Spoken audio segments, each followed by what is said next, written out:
May 10th, 2023. 2:14 in the morning. The deepest basement level of the Bellagio in Las Vegas. Upstairs, the casino is still breathing steadily. Slot machines ring, chips click against each other like rain on metal. People laugh under the influence of alcohol. Seen from the outside, the Bellagio is still a blazing dream in the middle of the Nevada desert. Down here, there are no colored lights. Only cold concrete walls, a low ceiling, silent cameras, and a harsh white beam from a flashlight sweeping slowly across the floor. A man stands motionless in the narrow corridor leading into the chip vault. Dark maintenance jacket, slightly rounded shoulders, hair streaked with gray from too many night shifts. 2 suitcases sit by his feet, looking no different from ordinary testing equipment cases. Except inside, there are no screwdrivers or meters. Inside are $25 million worth of high-denomination Bellagio chips, stacked neatly like the bricks that built this city. His name is Michael Brennan. For 21 years, he has been the shadow behind every malfunction. The slot repair guy no one remembers, no one talks to, no one thinks about when they raise a glass upstairs in the VIP room.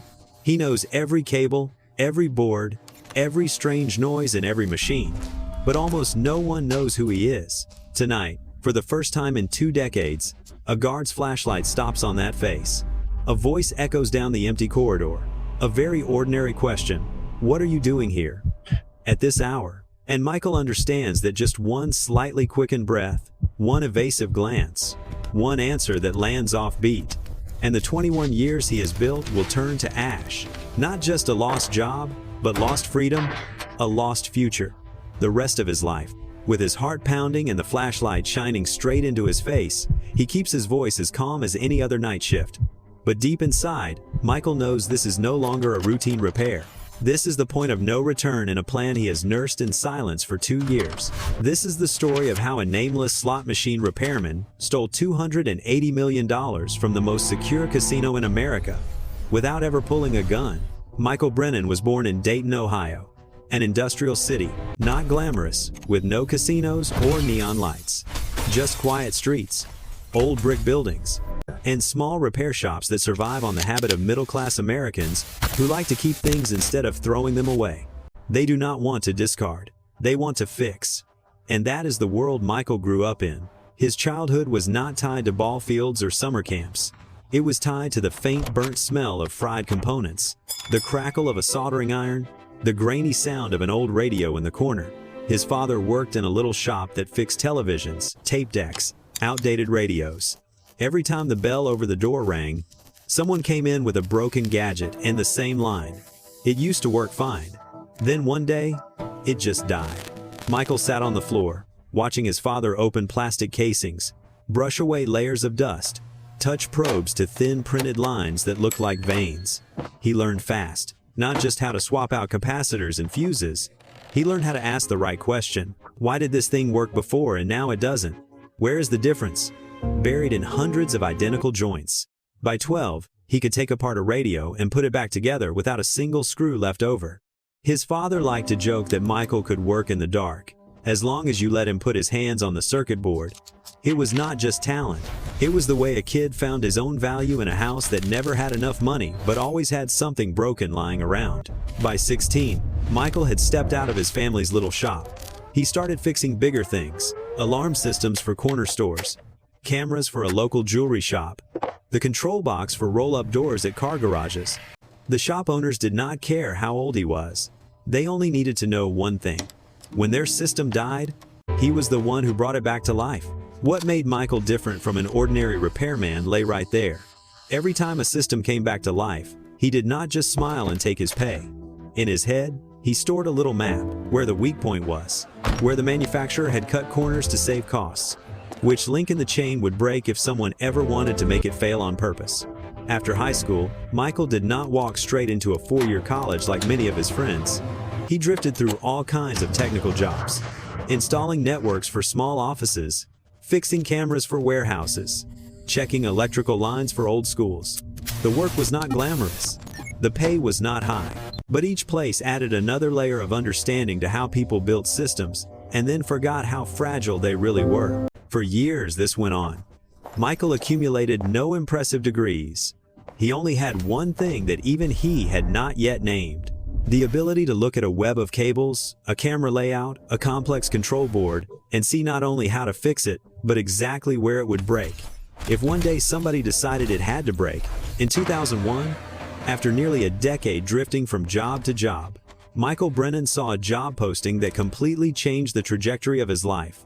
Bellagio Hotel and Casino in Las Vegas needed a slot machine technician. For many people, that was just a stable job, a place with insurance and a regular paycheck.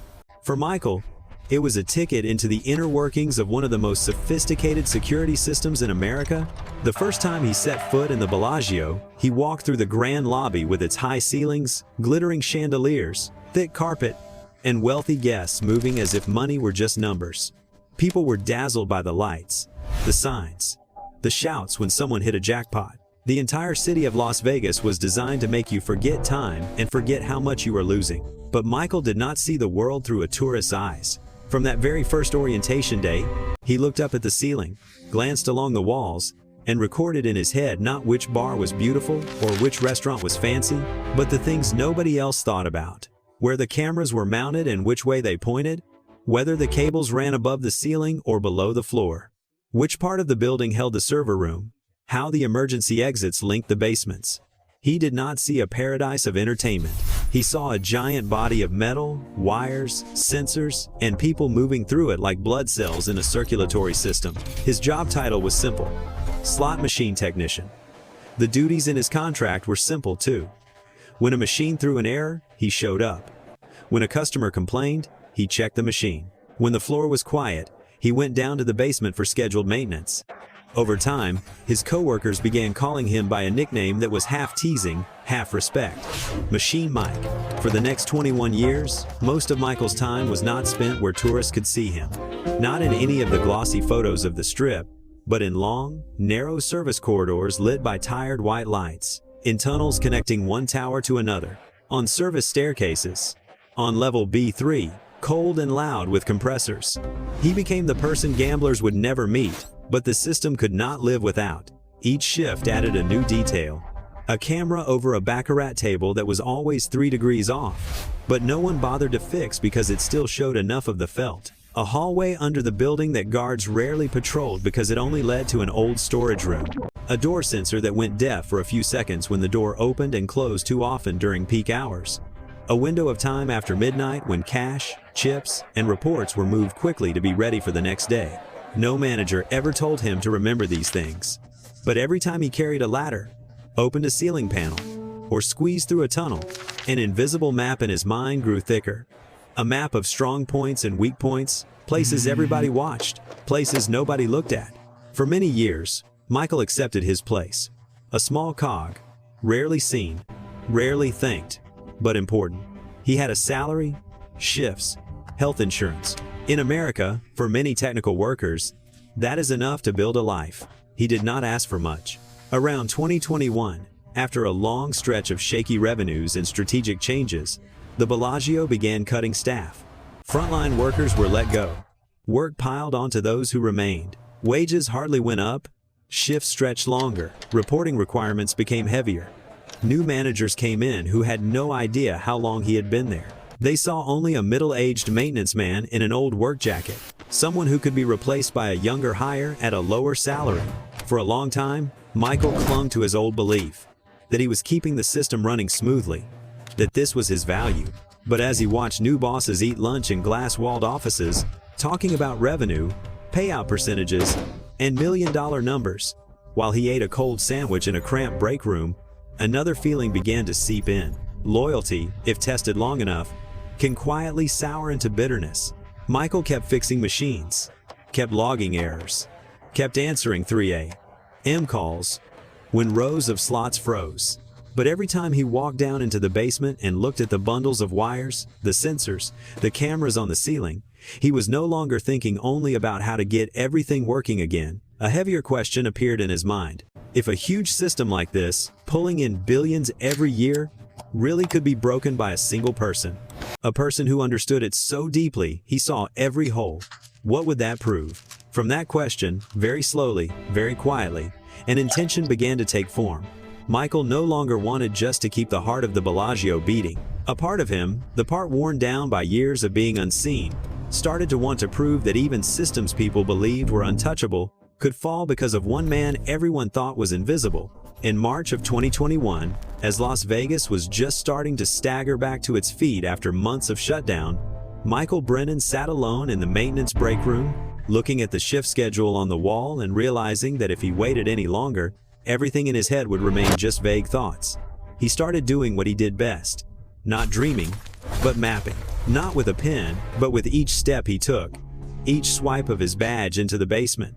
Each glance up at the ceiling. On night shifts, when the casino thinned out, Michael used the few unnoticed minutes he had to walk every route of the service corridors. He checked cameras as if he were on duty. But instead of just confirming whether they were working, he memorized angles, delays, the edges of frames where human eyes rarely lingered. He looked into system logs, pretending to hunt for bugs. But in truth, he was reading how events were recorded over time, where gaps appeared, where signals dropped, the tunnels between areas, the service doors few people used, the emergency exits that were always left slightly ajar. All slowly became a network that only he could see in full. Michael understood that if he wanted to make the casino believe everything was normal while reality was different, he needed something very American. Real evidence, real images, video that could not be distinguished from ordinary days. So he began quietly placing micro cameras in technical areas, near the cashier cage, near the vault entrances, where staff moved in and out during normal shifts. He collected hours of clean footage, free of suspicious behavior. Just the daily life of the Bellagio on days when nothing happened. Those seemingly meaningless clips would later be used to replace the present, to make security look at the screens and believe they were seeing live feeds when in fact they were watching yesterday. While he was walking the dark corridors at night, during the day Michael sat at a computer, filling out the dull online forms of the state of Nevada. He set up a small company with a perfectly generic name, Nevada Gaming Equipment Services. Plain and unremarkable, a service provider for maintenance and repairs at gaming venues. He applied for a tax ID, opened a bank account, signed small contracts with a few minor properties, invoices, receipts, service reports, everything clean and legal, everything proving that this was just a small outfit making its living on jobs no big corporation wanted to bother with. That was the legal overcoat he needed when the time came to move goods out of the Bellagio without raising alarms. But the more time he spent in front of the screen, the clearer one thing became. He could not be the brain, the hands, and the body, standing in every position at once. One man who understands the system can open doors, but to carry away what sits behind those doors, he needs other people. And if he was going to strike at the heart of a system that had devoured so much money, he wanted to do it with people who had themselves been chewed up by that same system. The first person he approached was Lacey Voss. She had once been a sharp-looking blackjack dealer, dressed neatly, smiling just enough, talking just enough, knowing exactly how to make customers feel important without ever crossing the line. She was fired for attitude after an argument with a supervisor about how staff were treated. From working at one of the most prestigious casinos on the Strip, she was pushed into a second-tier property with lower pay, smaller tips, and her pride left behind at the old place. In Lacey's eyes, she had not just lost a job, she had been exiled from an entire world. Felix Guerrero was different. He was a middle-aged Latino man, owner of a small print shop far from the Strip, the kind of place that made employee badges, nameplates, the things nobody remembers when everything is running smoothly. His shop was drowning in debt. Contracts had dried up. Machines were aging. Costs did not go down. Years earlier, when his son almost failed a background check to get a job, Michael quietly helped correct an error in the casino system so the boy would get a second chance. Since then, Felix had owed him a favor, though he never imagined it would be called in this way. Then there was Janet Cole, a face everyone had seen behind the cashier glass, but few remembered.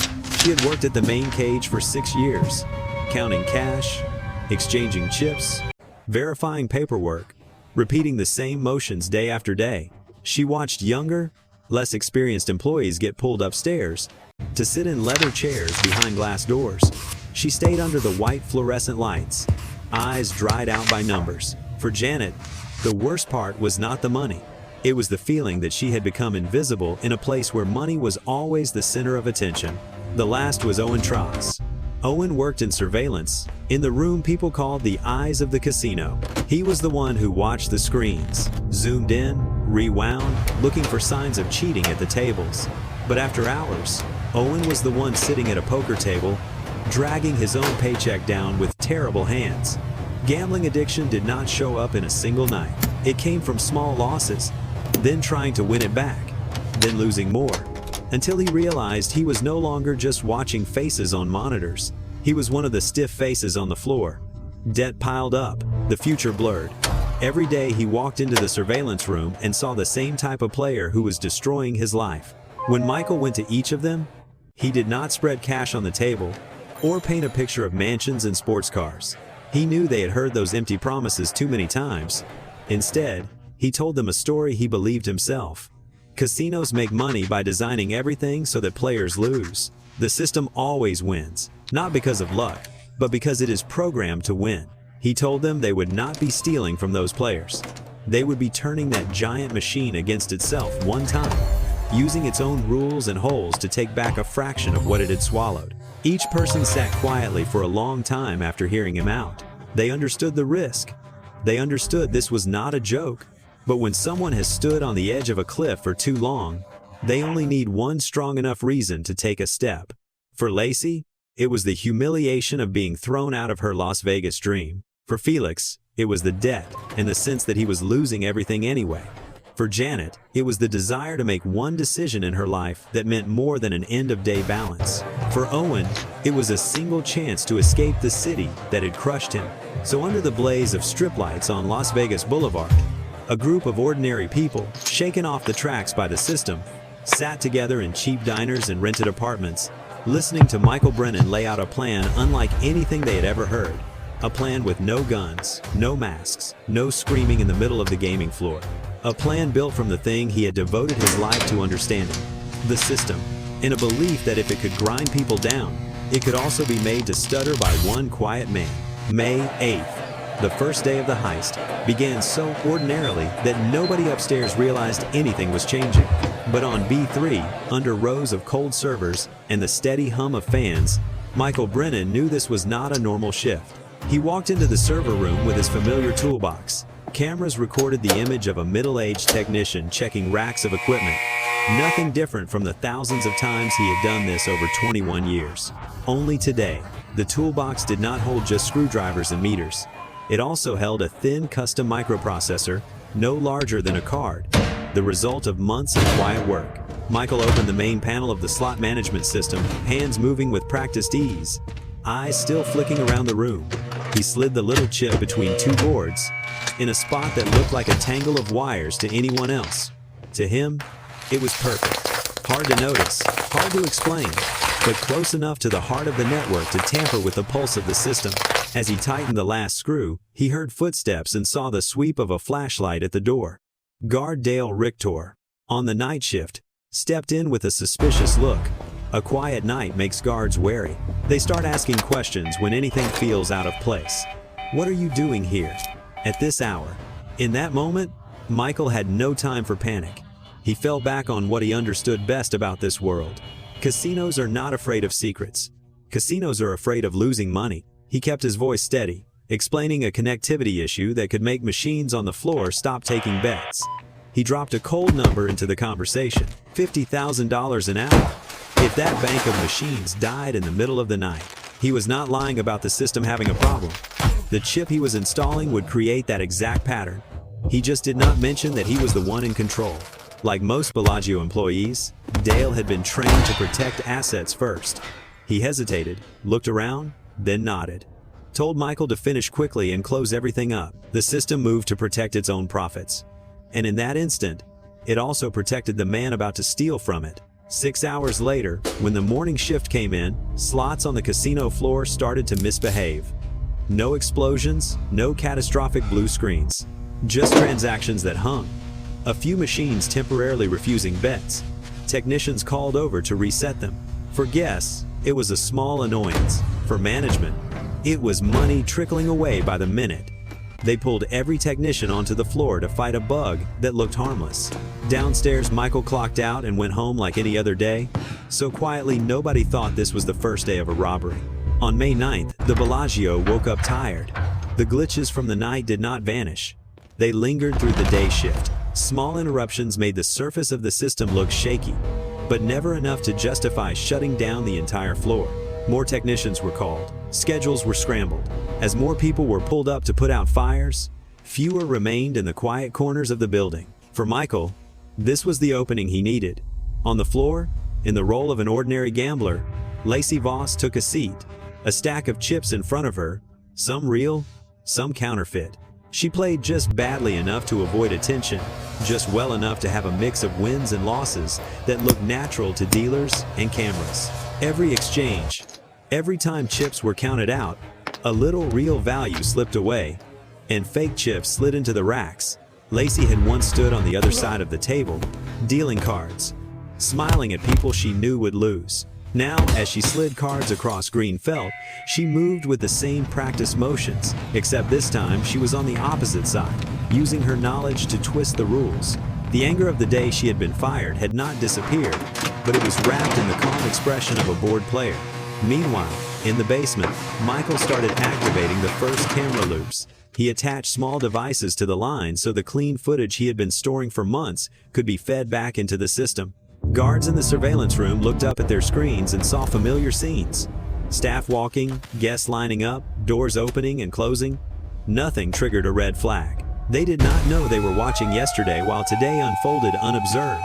May 10th was the day everything turned in a new direction. It was the day Michael's supposedly non-violent plan collided with a real human being. None of them held on to their roles quite the same way after that. Michael triggered a false fire alarm in the north wing, enough to push staff and guards upstairs to shepherd guests to safety zones. At the same time, he slipped through a maintenance panel he had prepared long ago, entering the deep, chip vault area. Sirens echoed, lights flashed. But inside the vault there were only machines and rows of automated dispensers. He opened the units and began transferring high-value chips into suitcases disguised as test equipment. Each cold handful passing through his fingers was part of $25 million gathered in a few minutes. He had no time to ponder what that amount really meant in moral weight. He only had time to count. As he bent over, a voice spoke behind him. Guard Caleb Yates, making rounds according to procedure while the fire alarm blared. He had not been trained to ignore something unusual, even in a supposed emergency. Caleb saw a small thing, a torn piece of fabric snagged on a machine edge, the trace of someone in a hurry looking for cover. He asked questions. Michael answered, clinging to his role as a technician protecting company assets. But there are moments when human suspicion refuses to bow to logic. Caleb reached for his radio. That was the second when 2 years of planning were about to evaporate. The struggle that followed played out in tight aisles between chip dispensers. There were no clean movie moves, no heroic punches, just two men grappling, slipping, crashing into metal, chips rattling to the floor. Michael was not a born violent man, but he was someone who had gone too far to accept an ending here. A hard impact drove Caleb's head into a metal frame. He dropped, unconscious. Blood spread across a steel beam. Michael knelt to check his pulse. The heart was still beating. He tied Caleb's wrists and ankles with zip ties from his toolbox, stuffed a cloth in his mouth so he could not shout when he woke. Then he triggered the vault's emergency lockdown, grabbed both loaded suitcases, and ran into the service tunnels he had walked 1,000 times in 21 years. When the heavy door sealed, it was not just part of the building being cut off. It was the sound of the last boundary in Michael's mind giving way. From that point forward, he was no longer just someone trying to teach a system a lesson. He had accepted that others would pay for his choice. On May 11th, what had happened over the previous 3 days began to show up on the radar of people whose job was to guard the rules. Police and the Nevada Gaming Control Board moved in. They saw the strings of slot glitches, the small discrepancies in chip counts, the irregular vault reports. No one believed anymore that this was just a technical issue. There was an organized plan. Michael had been expecting this for a long time. He had deliberately scattered signs of a side operation. A handful of petty criminals he hired for small-time forgery games, giving them roles that made them easy to catch. As investigators swept through, they grabbed those decoys and found just enough evidence to convince themselves they had leads. The real crew stayed underwater. That same day, a truck with the Nevada Gaming Equipment Services logo rolled into the Bellagio loading dock. On paper, it was hauling defective slot equipment for repair. Inside, beneath a few old cabinets, there was cash and chips prepared for extraction. To the logistics department, it was just another shipment. The vendor had contracts, invoices, a solid file. What Michael had not counted on was people like Detective Nora Blackwood. People who did not just read paperwork, but timelines. She noticed the correlation between those trucks, those off balances, and the chaotic days.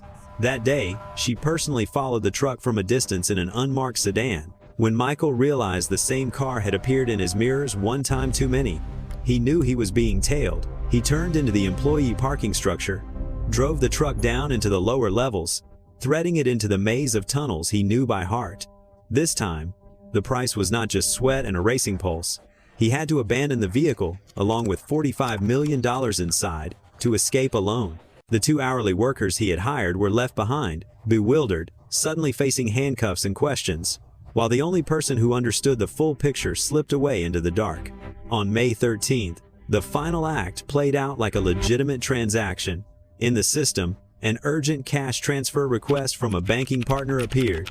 The wording looked like every other formal memo, citing a surprise audit and the need to move a large amount of cash out of the Bellagio. At the cage, Janet Cole, still in her familiar seat behind glass, entered the authorization codes that Michael had prepared to mimic previous requests. Across town, Felix Guerrero sat behind the wheel of an armored truck owned by a small security firm on the brink of bankruptcy, which he had acquired. Uniforms, licenses, plates, all were on file with the state. On the surface, it was the face of legality, something Las Vegas knows well. In the surveillance room, Owen Trask sat at the console, hands on the keyboard. Instead of monitoring live feeds, he was pushing out those calm overnight clips. Guards watching the monitors saw routine activity, cash counted, cages rolled, forms signed, everything by the book. In reality, the cameras were looking at the past, while no one observed the present. The vault opened during the shift change, when the night crew was tired and heading home, and the day crew was just coming in. Bundles of money were counted, banded, loaded into the truck. There were no screams, no sirens, just the snap of rubber bands around bricks of cash, the rustle of paper, the scratch of pins on forms. $175 million left the Bellagio in an armored truck with perfect paperwork, rolling out through the gate like countless others before. By the time someone realized the numbers no longer matched, when people pulled logs, reviewed camera footage, called the bank and were told no urgent request had ever been issued, the sun was up, the truck was far away, the money split and on the move. In 5 days, from a tiny chip in a server on B3 to an armored truck at shift change, Michael Brennan and his partners had turned one of the most secure casinos in America into a victim of the very system it had built. When the noise of those chaotic days finally faded, the Bellagio case entered a stage where there was no room left for luck. It landed on the desk of people whose job is to reassemble broken stories. One of them was Detective Nora Blackwood. The other was Elliot Crane, a former federal financial analyst, the kind of man who could sit for hours in front of spreadsheets and still see a narrative hidden in dry numbers. They did not start with chases.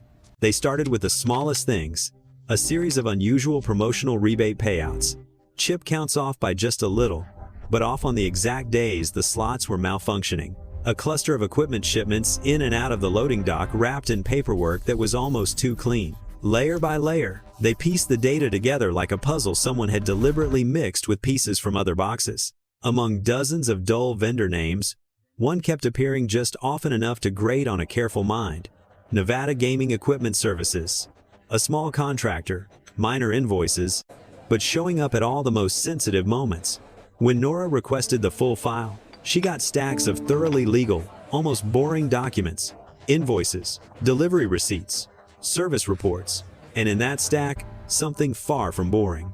The name of the owner, Michael Brennan, longtime slot tech for the Bellagio. From the shell company, an entire web of banks and transfers began to emerge. Accounts outside Nevada, funds chopped up and pushed through various institutions before heading overseas. International warrants were issued. The trail led from Las Vegas to Istanbul, then from Istanbul to Lisbon, where a middle-aged man named in his passport as Jonas Keller was sipping coffee in a small cafe on a cobblestone street. When Portuguese police moved in, Michael did not run. Perhaps he understood he had reached the edge of the map he himself had drawn. He put his hands up, strangely calm, like a repairman who knows he has to shut a system down before opening the casing. This time, the system going dark was his own life. Months later, in a federal courtroom in Las Vegas, the people who had once sat together in cheap diners listening to Michael present his plan now stood on opposite sides. Lacey Voss recounted the nights she slipped counterfeit chips onto the felt, her voice drying up when she described crossing the moral line she had always sworn to stay behind. Janet Cole spoke about the years behind the glass, about feeling forgotten, and then realizing her signature had opened the way for a fake armored truck. A gaunt, worn-out Owen Traas quietly described those shifts in the surveillance room when he looped footage, knowing he was erasing his own chance at redemption. Michael sat at the defense table, listening, not interrupting, not exploding in anger. When his turn came, he did not beg. He spoke about 21 years of repairing a system that never called him by name, about seeing flaws no one cared about the thought that if this machine could wipe out people's savings overnight, then maybe making it lose once was not the greatest sin in that room. The prosecutor did not argue his feelings.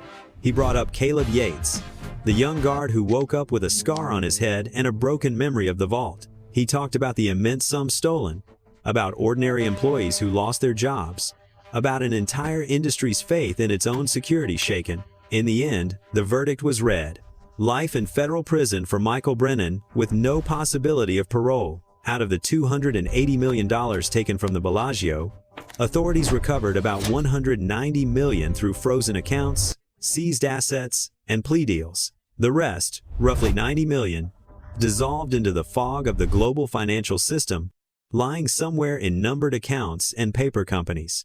On paper, the case closed. The story did not. It went on in security trainings, risk management seminars, true crime documentaries, podcasts. People debated technical loopholes, management failures, internal controls.